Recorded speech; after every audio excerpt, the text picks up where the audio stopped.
Okay, there we go. And I also am going to make you the co-host. So there we go. All right. Yes. So last week I shared what our research question was at the beginning of the research that we did, doing the research from December 2017 to December 2019.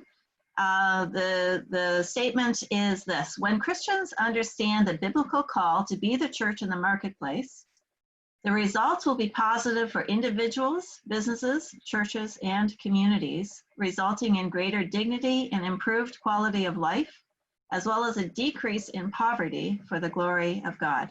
And that was what our premise was going into this. We had done this in Kenya. We saw those results. We wanted to see if we could replicate them in Ghana. And so we partnered with Hopeline Institute. Discipling Marketplace Leaders is not registered in different countries. We're working in different countries, 10 different countries, but we work with existing organizations who have a passion either for equipping church leaders or for business development. And we partner with them and help them augment whichever part they're missing. It's unusual to find one that's doing both. And so in Ghana, our partner is Hopeline Institute, and I've been working with them since 2009 when we first moved to Ghana. And so they were the ones that were implementing DML in the northern part of Ghana. And so we were looking to replicate these findings. We were looking to, it looks to me like I just need to jump forward in my slide. Because I went back when I started the show over rather than continuing where I was. So we were working with them already. They were working in northern Ghana, and as we shared with you last week, we did see that there was an increase in membership. Are you seeing the slides? No, we don't see the slides yet. Okay, sorry. Having some technical difficulties today. So last week we shared that the impact on the churches that we were studying during those 2 years was an increase in membership of 19%. So for those churches that implemented the Discipling Marketplace ministry in their church, they saw an increase in membership of 19%. We saw an increase of tithing and giving for those churches of 35%. We saw an increase in pastor's salary of 50%. And we saw an increase of a decrease, let's say, of dependence on the pastor by 85% for those churches that implemented this ministry, meaning that prior to the study, pastors were saying the members are too dependent on them for everything. And by the end of the research, 2 years later, they said that they felt much better, that 85% of their members now felt like depending on them the right amount. And we interpreted that as members recognizing the ability to be salt, light, and leaven, and as well as ambassadors, priests, and saints every day of the week in the marketplace. And so, as Dr. Walker said, this week we want to look at what is the impact on businesses. Last week we looked at churches. 608 businesses were in our study. Many of them were rural businesses, pig farmers, a lot of agricultural farming, but there was also a lot of retail, and we'll look at that. When we started the study, we had 690. By the end, we had 608, and that's because you lose some people, you can't connect with them, they move, they're out of town for the days you're doing the survey, whatever the reason is. So 608 businesses were in the study. And I have a couple of statistics here just to show you how I really feel like God worked to help the comparison group, the businesses where there was no training or inputs from DML, as well as the treatment group, how similar those two groups were. So the average age was between 39 and 41. We had the similar numbers of males and females, more females than males. Average number of children was the same, dependents, formal education, even the experience in business, 28 years. These are business people that started doing business often at a young age when they were still in their parents' home, and they've continued in that. And the average years of owning a business. So we were just very thankful that these numbers were very similar. Here you can see Of the 608 businesses, many of them were retail. Blue, again, is comparison. Red is the treatment businesses. Those are the ones who received the ministry of DML through their church.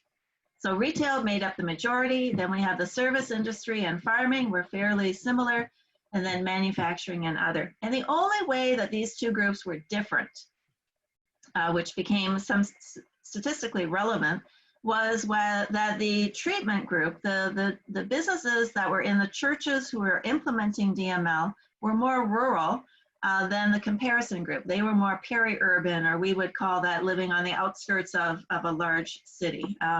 Wouldn't call it suburbs in Tamale, but you get the idea. They were more closer to the larger cities, and then the urban number was closer again. So that was the only way that they were different. And here we have some maize farmers, a lot of farming in northern Ghana, a lot of maize, a lot of rice, a lot of shea butter, shea nut trees, it's that bottom picture, so a lot of that going on. And for the businesses, for those business churches that implemented the DML ministry, there was 4 main activities that people did for the businesses in their church. The first one was training. And so you can see on the right-hand side is the post-test. You can see that 100% of the businesses had gone through a formal business training. Many of them had not gone through it prior to DML coming in. The second activity is that mentors were offered to businesses. Not every business took advantage of having a mentor, but you can see that there's an increase there for the red, for the treatment businesses, that they took advantage of having mentors. The third activity was access to capital. 100% of those who went through the training had access to a loan to help increase the business, either their inventory, their stock, or being able to grow it to a different level. And the fourth activity was that we asked all of our businesses to get involved in a business association, and that was allowing them to talk about the opportunities, to talk about threats that they needed to mitigate against.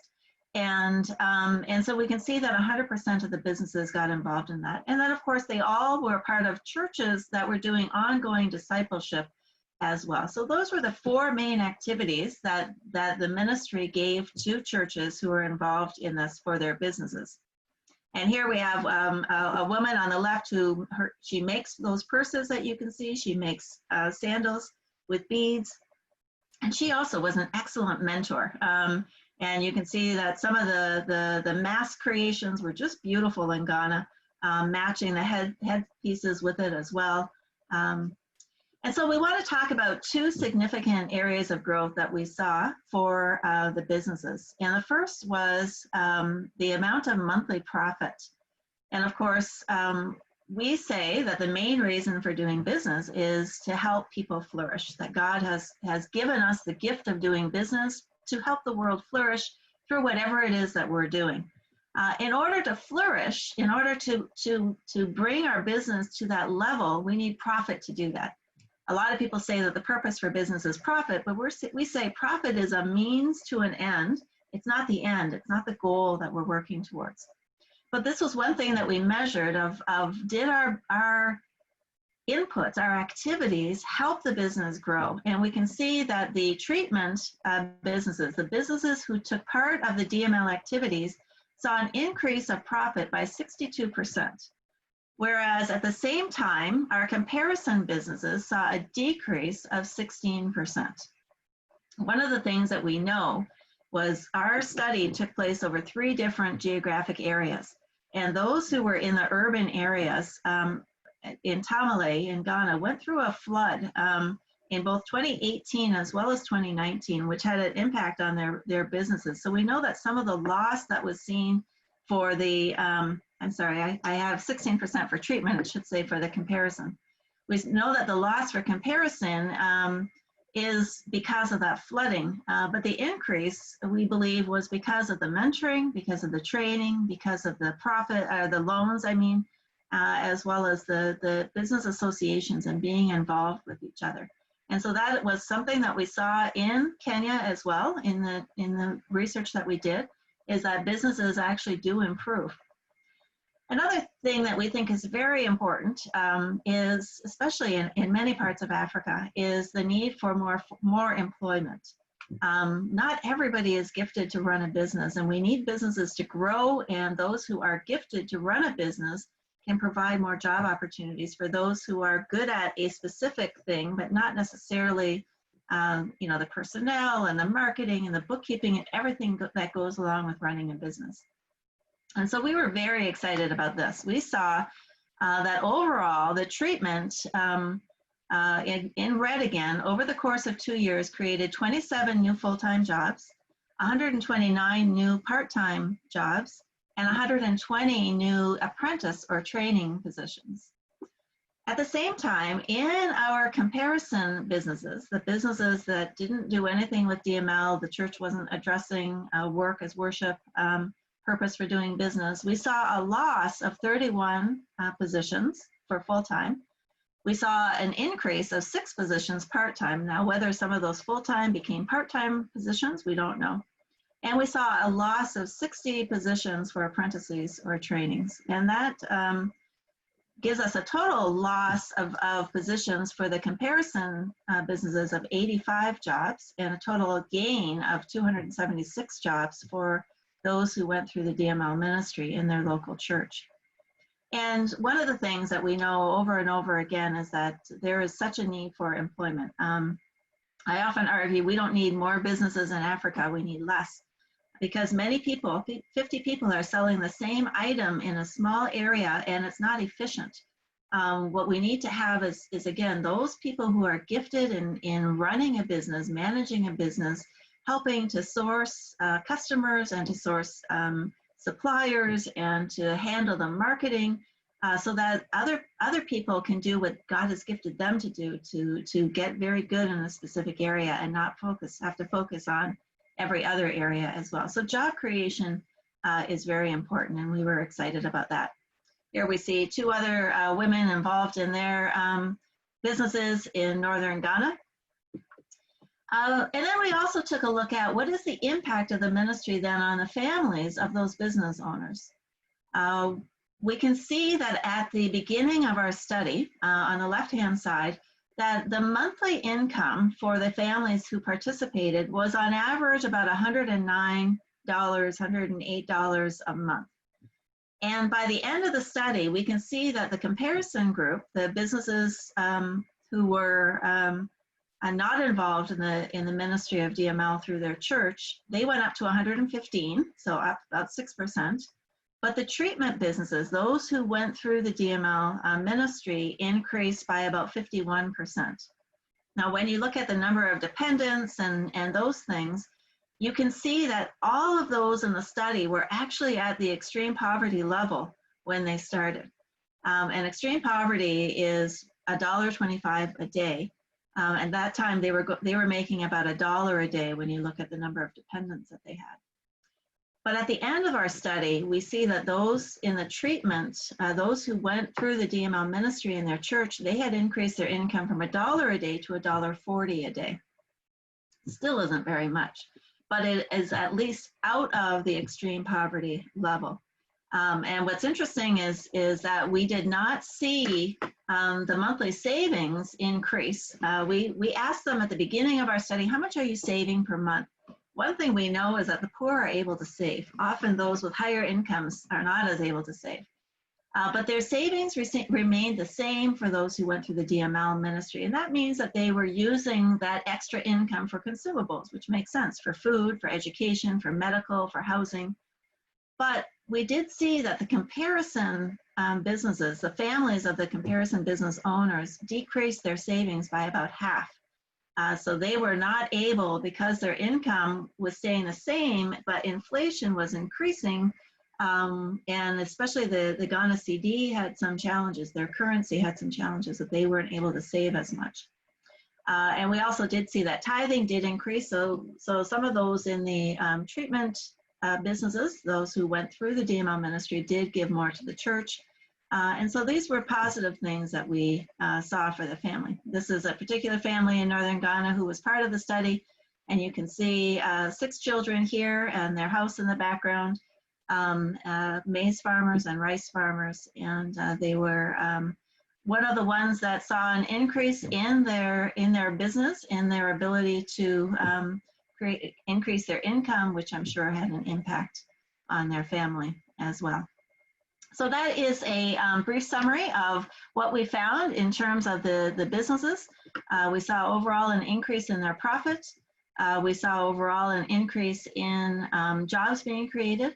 We saw an increase in household income for the businesses, as well as the ability to continue with their savings, which helps them for emergency, especially in areas where we don't have the safety measures that we have in North America. So that was what we saw in the impact for businesses, and I want to open it now. If you have any questions or thoughts on that, now that you've heard the results from the churches and you've seen a little bit from the business as well. Welcome, Dr. Vaughn as well, and Todd. And Dr. Mundy, Pastor Mundy is here as well. Any thoughts on that? So the numbers, the numbers are quite Marsha, why don't you go ahead first? And so I'm wondering, you know, if you looked at the training, was there any particular element that you could identify as singularly important, or is it your sense that it was really the overall participation and the overall training that made the difference? Yeah, so that's a great question. I do think, and we'll look next week at community, but I do think that, you know, having your church affirm you is very important. The fact that people had suddenly a sense of calling in their business, that gave them a different view on their own work. So that was very important. Access to capital, one of the things that we see is that access to capital by itself doesn't produce the results that we see. Without the training, access to capital is money in your hand for a little bit, but it will go as quickly as it came. The training we find to be very, very important, and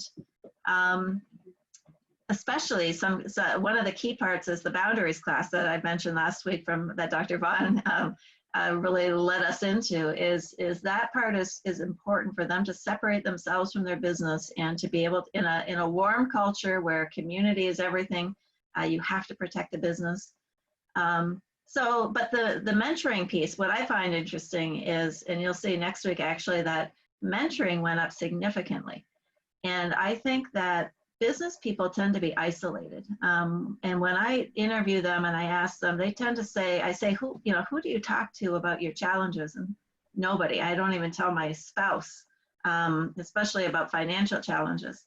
So when you are in a church and you're in a trusted community and you begin to have these conversations and you realize that everybody is struggling with bookkeeping, and everybody is struggling with marketing. And suddenly we can talk to each other and we begin to mentor each other.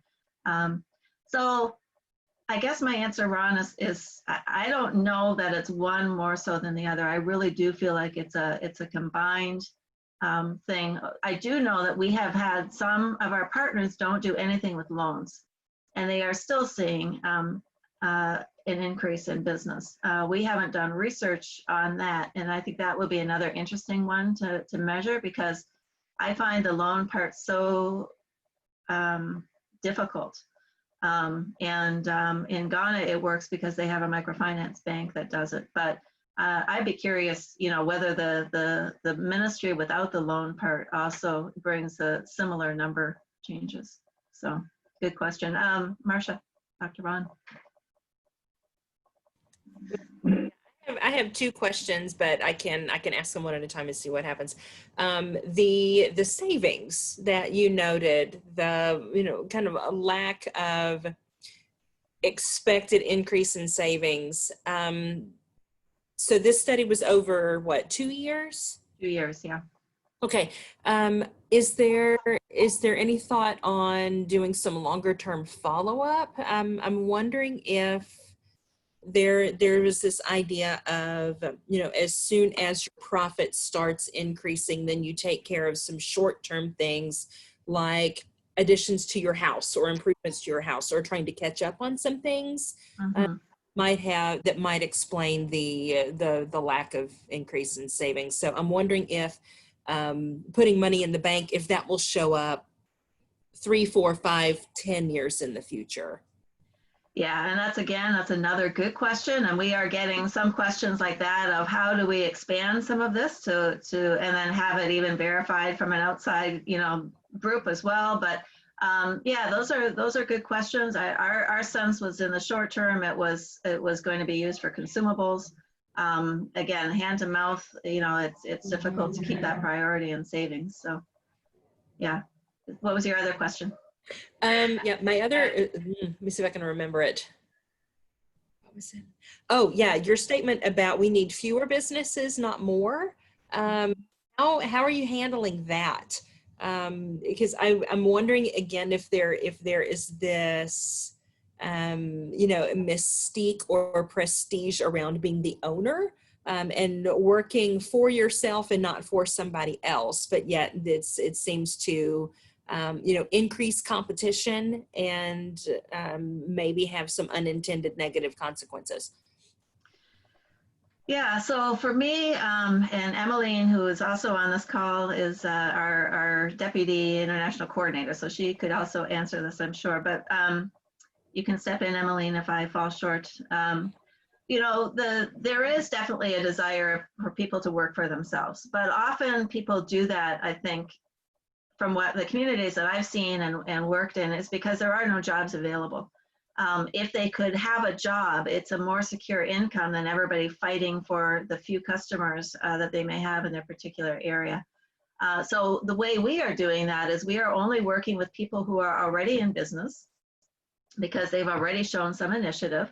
And we're trying to raise those micro businesses to become SMEs. And the small and medium-sized entrepreneur in North America are the ones that provide 65% of the jobs. The large companies are fewer. And so what we want to find in Africa, we want to find those people actually gifted to run a business and help elevate them so that they can employ more people. And so that those of us who, we like being a tailor, but we don't want to do the marketing. We don't want to do the bookkeeping. Let me just be a tailor. Those people can thrive doing what their gifting is, while those gifted to run a business can thrive in that way. But that means sifting through a lot of people who are doing business because there's no other option, but they really don't want to grow their business either. They want to keep it, manageable. They're just trying to put food on the table, but they're not particularly gifted in doing business. We want to find those people that have that gifting and see if we can help elevate them. Well, that was related to the job creation numbers. Again, I was excited to see those. Yeah, and again, this is part of me wondering as well, is of the job creation numbers for the treatment group. Do you know how many of those who were hired were family members, or how many were outsiders? That's a good question. We did not ask that question. So that's a good question. We teach about that. We teach about the challenges of hiring. Some family businesses work, many and most do not. Yes. Difficult to control family members, but yeah, that's a good question. Emily, did you want to add anything to that?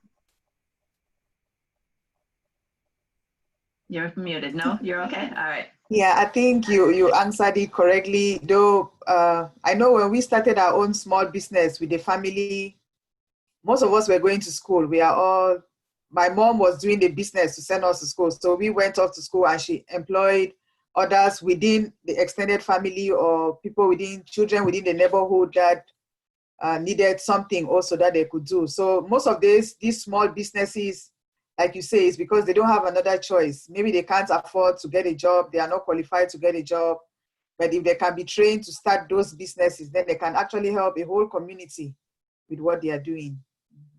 And in fact, I would add that a lot of places going into business is seen as a sign of failure, right? You can't get a job with government. You can't get a job in education or health. You can't get a white collar job, so to speak. And so you go into business, and it's not viewed as you know, there are people that will say, I love being my own boss, for sure. But it's not viewed as something that you do as a goal, and that's what we're trying to change that as well, in our conversations with pastors, that they say this is a good thing. It's a good thing to do. Good. I want to be sensitive to time. We were very intentional on trying to keep this 30 minutes, so that you could get a little piece to feed you through your day. And then next week we want to talk about community, and the impact on the community. And so we are thankful that you took your time to join us, and want to welcome you back next week again. And let me turn it over to Dr. Walker again. All right, thank you for showing up and being part of the family of DML, and we appreciate your prayers and your support and your commitment. I believe I've been working in Africa and the Middle East for 45 years, and I'm thoroughly excited about what DML brings to it, because it moves the church from the building to the community and then gives them the skills. If I can just add one short thought, there's a threshold that needs to be reached in people's understanding of what God has called them to do. And that becomes part of what God calls them to do in their totality.